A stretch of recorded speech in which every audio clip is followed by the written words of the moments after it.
Hello friends, welcome to my channel. आज हम लोग ईवीएस क्लास 3 के चैप्टर 12 को डिस्कस करेंगे, जिसका हेडिंग है काम अपने अपने। इससे पहले मैंने आपको ऑलरेडी 11 तक चैप्टर को कंप्लीट करवा दिया है। और साथ ही साथ मैं आपको बता दूं कि जो जो चैप्टर आपके इम्पॉर्टेंट हो उससे बहुत ज़्यादा क्वेश्चन पूछे जा रहे हैं, तो मैं वहाँ के चैप्टर के हेडिंग में ही डाल देती हूँ कि ये चैप्टर इम्पॉर्टेंट है। साथ ही साथ जो चैप्टर के अंदर जो टॉपिक इम्पॉर्टेंट होता है, यानी प्रीवियस ईयर में उससे क्वेश्चन आ चुके हैं या आने की संभावना है, वहाँ पर मैं नोट करके लगा देती हूँ। ठीक है, जैसे ही आपका क्लास 3 के सारे चैप्टर खत्म हो जाएंगे, हम क्लास 4 के सारे चैप्टर एक एक करके डिस्कस करेंगे। ठीक है, तो चलिए चैप्टर शुरू करते हैं। यहाँ पर कह रहा है कि पाठ पढ़ने से पहले यदि बच्चों को ध्यान से चित्र देखने और समझने का मौका दिया जाए तो उसमें चित्र अवलोकन कौशल विकसित होता है।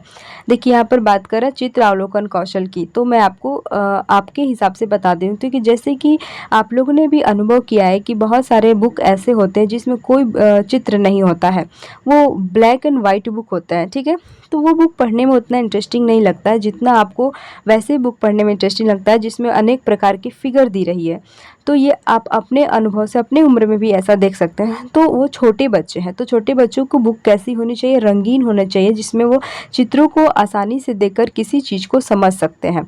अगर मान लेते हैं उनके बुक में कहीं सेव की फिगर बनाया हुआ है, वेजिटेबल की फिगर है, ABCD की जो ये है फ्रूट्स के फिगर है, तो आपके घर में जो फ्रूट्स आते होंगे तो बच्चे आपके घर में देखते हैं कि ये उन फ्रूट्स को अपनी आंखों से अवलोकन करते हैं और वो फ्रूट्स उनको याद रहता है, और वो जैसे ही बुक में देखेंगे तो उनको रहेगा कि हाँ, आज ना मेरे घर पर ये वाला फल आया था, मैंने इस तरह के जानवर देखे हैं, मेरे घर पर एक बिल्ली थी, इस तरह से। या फिर वो बोल सकते हैं कि मैंने ये बर्ड अपने घर के छत पर देखा था।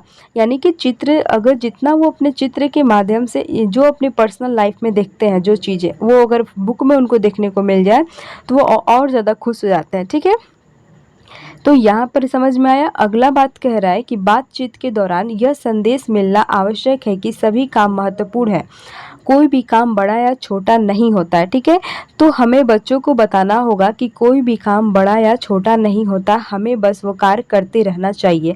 ठीक है, यहाँ पर बच्चों को हमें आगे बढ़ने के बारे में बताया गया है कि बच्चों को सही छोटा और बड़ा काम, मतलब ऐसा नहीं है कि कोई काम छोटा होता है कोई काम बड़ा होता है, ये उनके मन में नहीं लाना है। ठीक है, यहाँ तक समझ में आ गया। देखिए, यदि बच्चों द्वारा बताए गए कामों में लिंग विषमता दिखाई दे तो उनके कारणों पर कक्षा में चर्चा करनी चाहिए। यहाँ पर कह रहा है ना, कक्षा में चर्चा करनी चाहिए। और यहाँ लिंग विषम, पहले मैं बता दूं कि लिंग विषमता क्या होती है। तो लड़का और लड़की में भेदभाव होता है, जैसे कि लोग समाज का कहना है कि कुछ काम लड़की कर सकती है, कुछ काम लड़के कर सकते हैं। लड़कियां बाहर के काम नहीं कर सकते, लड़के घर का काम नहीं कर सकते। तो ये एक प्रकार की लिंग विषमता है जो समाज द्वारा तय की गई है, कोई जन्मजात नहीं होता है। ठीक है, तो यहाँ पर हमें क्या करना है कि बच्चों को स्कूल में जब बच्चे जाते हैं तो उनको बताना है कि लिंग विषमता इनके, जब वो बच्चे के मन में आए कि नहीं मैं तो लड़का हूँ, मैं रंगोली नहीं बना सकता, है लड़की के मन में आए कि नहीं मैं तो लड़की हूँ, मैं क्रिकेट नहीं खेल सकती हूँ, मैं बेंच को क्लासरूम में इधर से उधर नहीं कर सकती, ये लड़कों का काम है। तो इस तरह अगर बच्चों के मन में आने लगे तो आपको उस समय तुरंत कक्षा में बच्चों को इस बारे में चर्चा करने की बात की गई है, ताकि उनके मन में इस तरह की कोई बातें ना आए। ठीक है, यहाँ तक आपको समझ में आ गया। अब हम आते हैं चैप्टर 13। यहाँ पर चैप्टर क्या होगा? चैप्टर 13 होगा। देखिए, यहाँ पर चैप्टर 13 होगा, ये गलती से 3 हो गया, जिसका नाम क्या है? छूकर देखें। देखिए, यहाँ पर क्या कह रहा है कि कहानियों में बच्चे रुचि लेते हैं तथा कहानी के पात्रों की मदद से संवेदनशीलता पैदा की जा सकती है। यहाँ पर हम बात करते हैं संवेदनशीलता की। ठीक है, ये भी एक क्या होता है? ये भी एक पॉजिटिव टैग वर्ड होते हैं। यदि आपके ऑप्शन में कहीं भी संवेदनशीलता का वर्ड आता है तो आपको वो ऑप्शन क्या होते हैं? पॉजिटिव होता है, और हो सकता है आपके वो क्वेश्चन के ऑप्शन हो सही हो। तो यहाँ पर क्या, कहानियों में बच्चे रुचि लेते हैं, बिल्कुल बात है। अगर आप कहानी के माध्यम से कोई विषय को पढ़ा रहे हैं तो बच्चे उसको ध्यान से सुनेंगे। साथ ही साथ कहानी की पात्रों, जैसे कि लड़की का रोल कौन निभा रहा है, लड़का का, दादा का, मतलब ये सब मेन पात्र, जैसे कि किसी चीज़ का जो रोल निभा रहा है उसकी मदद से संवेदनशीलता पैदा की जा सकती है। ठीक है, यहाँ पे कह रहा है कि स्वयं को किसी और की परिस्थिति में रखने से हम उनकी समस्याओं को बेहतर समझ पाते हैं। देखिए, जैसे कि कोई आदमी कहता है कि मेरे पेट में ना आज बहुत तेज़ दर्द है, तो आप क्या कहेंगे? ठीक है, कोई बात नहीं, थोड़ा-सा रेस्ट कर लो, या फिर आप कहेंगे कि ओके, दवा खा लोगे तो ठीक हो जाएगा। लेकिन अगर आप देखेंगे कि वही दर्द अगर आपके पेट में शुरू हो जाए, तब आपको वो चीज़ याद आती है कि उसके पेट में भी ऐसे ही दर्द था। यानी कि आप उस परिस्थिति में आ चुके हैं और आपको उसकी समस्या को अब आप बहुत अच्छी तरह से समझ रहे होंगे। तो यहाँ पर यही कह रहा है कि स्वयं को किसी और की परिस्थिति में रखने से हम उनकी समस्याओं को बेहतर समझ पाते हैं। ठीक है? यहाँ पर आप ये भी सोच सकते हैं कि देखिए, हम किसी के प्रति तुरंत कोई भी कटाक्ष वर्ड बोल देते हैं, लेकिन एक बार सोचिए कि अगर वो वर्ड हमें कोई बोलता है तो हमें कैसा लगेगा? ये चीज़ें बच्चों को बतानी चाहिए। ठीक है? अगला आता है, देखिए मैंने यहाँ पर ऑलरेडी नोट लगा रखा है, यानी कि इससे क्वेश्चन आपके आए हैं आने की संभावना है। देखिए यहाँ पर कह रहा है कि जो लोग देख नहीं सकते उनके पढ़ने का एक खास तरीका होता है, मतलब जिसे ब्रेल कहते हैं। देखिए ब्रेल क्या होता है, हम समझेंगे कि ब्रेल क्या होता है। देखिए ब्रेल हम इसे बोलते हैं, ये दिख रहा है ना ब्रेल, ये एक ब्रेल लिपि होती है। ब्रेल क्या होता है? एक प्रकार की लिपि है जो देख नहीं सकते उनके पढ़ने का वो, जैसे कि कोई बच्चा अंधा है जिसे नहीं देख सकता है, तो वो अपनी पढ़ाई इस तरह से कर सकता है। इस चार्ट को हम क्या कहते हैं? इस चार्ट को हम ब्रेल कहते हैं। ठीक है? तो ये क्वेश्चन आप लोग के एग्जाम में प्रीवियस ईयर में आया है कि जो लोग देख नहीं सकते हैं उनके पढ़ने का एक खास तरीका होता है, उसे हम क्या कहते हैं? तो वो ब्रेल लिपि होता है, उसे हम ब्रेल कहते हैं। ठीक है? ये क्वेश्चन एग्जाम में आ चुका है। नेक्स्ट की बात करते हैं। देखिए मैंने यहाँ भी नोट लगा रखा है, यानी कि क्वेश्चन आया है। देखिए ब्रेल एक मोटे कागज पर एक नुकीली औजार से बनाकर लिखा जाता है। ठीक है? जैसे कि आप लोग देख सकते हैं ये एक मोटा कागज है और यहाँ देखिए ये सब नुकीली औजार बनाया गया है, जिससे जो बच्चा देख नहीं सकता है अपनी उंगलियों को इन पर फेरेगा। जैसे ही इन पर फेरेगा तो उसको मालूम चल जाएगा कि यहाँ पर क्या लिखा हुआ है। ठीक है? तो इस तरह से वो उस चीज़ को समझेगा और उस तरह से अपनी पढ़ाई कर सकता है। अगर यहाँ पर बात की जाए तो देखिए, यहाँ यहाँ पर बात की जाए तो देखिए यहाँ पर कुछ वर्ड लिखे हुए हैं जो बच्चे नहीं देख सकते, अपनी हाथों की सहायता से इसे छू कर देखेंगे तब उन्हें मालूम चल जाए कि ये क्या लिखा हुआ है। ठीक है? तो इस तरह से जो बच्चे देख नहीं सकते उनके पढ़ने का यह एक तरीका है। यानी कि ब्रेल एक मोटे कागज़ पर नुकीली औजार से बनाकर लिखा जाता है। ये क्वेश्चन भी आपके एग्जाम में आ चुके हैं। देखिए अब हम आगे बढ़ते हैं। तो ये देखिए ब्रेल कागज़ पर हाथ फेरकर पढ़ा जाता है कि उस पर क्या लिखा है, मैंने बताया था। यहाँ देखिए फिर मैंने नोट लिखा है, लुई ब्रेल फ्रांस देश का रहने वाला था। ठीक है? जिसने ब्रेल लिपि की खोज की थी। हम लुईस ब्रेल के बारे में जाने कि ये एक लड़का था जिसकी कुछ काम करने के दौरान इसकी आंखें चली गई थी।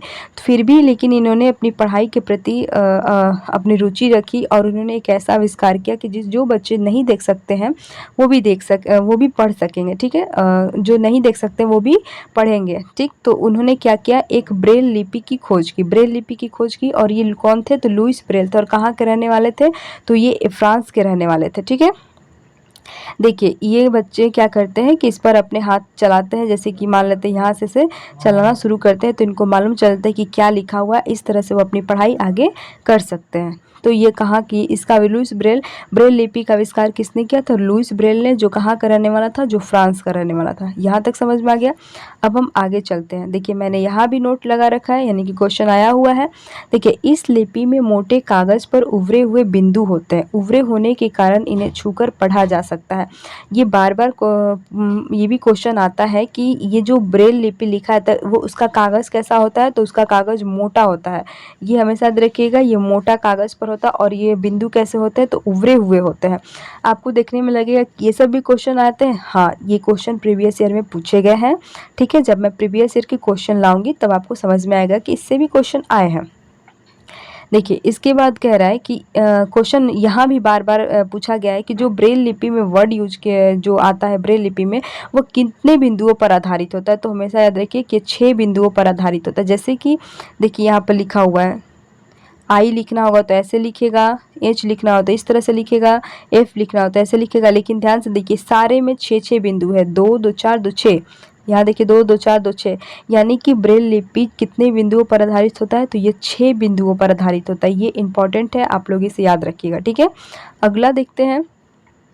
देखिए, ब्रेल लिपि अब कंप्यूटर पे भी लिखी जा सकती है। हाँ, जो बच्चे नहीं देख सकते हैं उनके लिए तरह-तरह की सुविधाएँ उत्पन्न की जा रही है, जैसे कि ब्रेल लिपि अब आप क्या करेंगे तो कंप्यूटर पर भी लिखी जा सकती है। बच्चे ब्रेल लिपि को देखेंगे तो बेहतर ढंग से समझ पाएँगे। अच्छा, मान लीजिए कि अभी हम आपको ब्रेल लिपि पढ़ा दें, लेकिन ये सारी फिगर जो मैंने यहाँ लगा रखा है, अगर ये ना दिखाए तो आपको भी ब्रेल के बारे में थोड़ा-सा समझने में कन्फ्यूजन होगा। लेकिन जैसे ही मैंने ये फिगर लगा रखा है तो आप आसानी से इसे समझ पा रहे हैं। तो वैसे ही बच्चे ब्रेल लिपि को देखेंगे तो बेहतर ढंग से समझ पाएँगे, यानी कि जो चीज़ें उनकी आँखों के सामने है, जैसे कि कोई चीज़ है, जैसे कि मान लेते हैं आपने किताब में शेर को देखा है, लेकिन अगर आप उसे वास्तविक शेर को देखेंगे तो आपको हमेशा याद रखेगा। यानी कि बच्चे उन चीज़ों को ज़्यादा देर तक समझ सकते हैं, या फिर उनके दिमाग में रहता है जो चीज़ें वो अपनी आँखों के सामने देख चुके हैं। तो यहाँ भी कह रहा है कि बच्चे ब्रेल लिपि को देखेंगे तो बेहतर ढंग से समझ पाएँगे। ब्रेल लिपि की जानकारी देते समय बच्चों को वास्तविक ब्रेल शीट दिखाना अच्छा रहता है। जैसे कि मैंने आप लोग को दिखा रखा है कि इस तरह से ये यहाँ पर इस तरह से ब्रेल लिपि होती है, ऐसे मोटे कागज़ होते हैं, 6 बिंदुएँ होती हैं। अब ये कंप्यूटर पर भी आ गई है, जो बच्चे देख नहीं सकते वो इन पर हाथ फेर कर अब पढ़ाई कर सकते हैं। ठीक है? अगला देखते हैं। देखिए, चैप्टर 13 समाप्त हो गया है। जो इम्पोर्टेंट था मैंने उसमें से नोट करा दिया आप लोग को। अब हम चैप्टर 14 पढ़ेंगे। यहाँ पर है कहाँ से आया किसने पकाया। तो देखिए, यहाँ चैप्टर शुरू करते हैं कि रूढ़िवादी धारणाओं जैसे लड़का लड़की में भेदभाव, लिंग विषमता पर चर्चा संवेदनशीलता से होनी चाहिए, ताकि बच्चे उस पर सवाल तो कर सके और किसी को ठेस भी ना पहुँचे। देखिए, बिल्कुल सही बात है। मैंने पीछे भी पढ़ा है कि लिंग विषमता क्या होती है, इन सब बारे में भी पढ़े हैं कि लिंग विषमता क्या होती है। लड़का और लड़की में भेदभाव, यानी कि सभी जगह होता है, और ये भेदभाव जन्मजात नहीं होता है। जैसे ही आप समाज में आते हैं तो ये समाज ने एक प्रकार की लिंग विषमता बना रखा है, लड़का और लड़की में भेदभाव कर रखा है। ये आपके परिवार से ही शुरू हो जाता है। जैसे कि देखा जाए तो अगर घर के कामों में लड़कियों की मदद करने के लिए कहा जाता है, बाहर से लड़कों को जाने के लिए कहा जाता है सामान लाने के लिए, तो ये एक प्रकार की घर से ही शुरू होता है, क्योंकि हमारा परिवार क्या है, एक समाज का हिस्सा है, और यहीं से लिंग विषमता शुरू हो जाती है। बहुत सारे घरों में देखे हैं कि ये काम लड़का नहीं कर सकता, ये लड़की करेगी, बर्तन धोना है तो लड़की धोएगी, झाड़ू लगाना है तो लड़की करेगी, मतलब इस तरह से भेदभाव शुरू हो जाता है। अगर ये भेदभाव आपके स्कूल में भी होना शुरू हो गया है, जैसे कि स्कूल में है कि रंगोली कौन बनाएगा तो लड़की बनाएगी, बेंच कौन इधर से उधर करेगा लड़का करेगा, तो ये सब एक भेदभाव। और इस पर अगर बच्चा सवाल उठाता है कि मैम हम लोग रंगोली क्यों नहीं बना सकते हैं, तो ऐसे सवाल को बच्चों को समझाना चाहिए कि, और उन्हें बताना चाहिए कि आप लोग भी बना सकते हैं। बहुत सारे लोग रंगोली में, बहुत लड़के आगे निकले हुए, और इस तरह से, ताकि दूसरे जैसे समाज में जिनकी धारणा है उनको भी ठेस ना पहुँचे, इस तरह से बच्चों को समझाना है। ठीक है? यहाँ पर देखिए, फिर संवेदनशीलता की बात की, मैंने बताया था ना कि एक पॉजिटिव टैग वर्ड है और आपके ऑप्शन को सही करता है। तो देखिए, संवेदनशीलता आ गया ना। अगर ये लाइन भी, ये जो लाइन दिख रहा है, अगर ये लाइन भी आपके ऑप्शन में हो और यहाँ संवेदनशीलता लिखी हुई है, तो हमेशा या क्या है, ये ऑप्शन सही होगा। ठीक है? अभी आप लोग को ऐसे समझ में नहीं आएगा जब मैं क्वेश्चन लाऊंगी। अगर कहीं वर्ड आपको दिखा संवेदनशीलता का ऑप्शन में, तो मैं वैसे उस तरह के क्वेश्चन आपको दूंगी, तो तब समझ में आएगा कि मतलब क्या कहना है। ठीक है? इसके बाद देखिए, यहाँ पर कह रहा है कि बच्चों के परिवेश में दवाई के रूप में प्रयोग किए जाने वाला पेड़ पौधे की पहचान और उनका पारंपरिक ज्ञान की परख समझ के मौका होता है। ठीक है? यहाँ पर क्या करना है कि बच्चों को उनके परिवेश यानी कि आसपास में जो भी दवाई का प्रयोग हो रहा है, जैसे कि हम यहाँ समझें कि नीम, जब आपके चेहरे पर घाव होता है, पिंपल्स निकलते हैं, तो नीम के पत्तों को उबालकर चेहरा धोइए, या फिर इन नीम के पत्तों से अपने चेहरे पर लगाइए। या फिर जो देखिए, इसके जो फल दिख रहे हैं ना, पीले पीले नीम बोली, इसको खाने से भी आपके शरीर में जर्म्स नहीं होंगे। ठीक है? यहाँ पर देखिए, यहाँ पर बात किया गया, तो ये इसको क्या बोलते हैं, आंवला। और आंवला भी आपके एक प्रकार की दवाई में काम आता है, तुलसी भी आपकी खांसी वगैरह में काम आते हैं। तो इन सब चीज़ों के बारे में, यानी कि बच्चों के आसपास में जो परिवेश है, परिवेश में दवाई में प्रयोग किया जा रहा है, पेड़ की पौधे की, इन सब की पहचान करानी चाहिए, ताकि उन्हें पारंपरिक ज्ञान की परख और समझ का मौका मतलब मिल सके। ठीक है? यहाँ तक समझ में आ गया? देखिए, अब आपका चैप्टर हो गया ख़त्म। आज हमने कौन चैप्टर पढ़ा, 12, 13 एंड 14, और किस क्लास के, क्लास 3 के ईवीएस। ठीक है?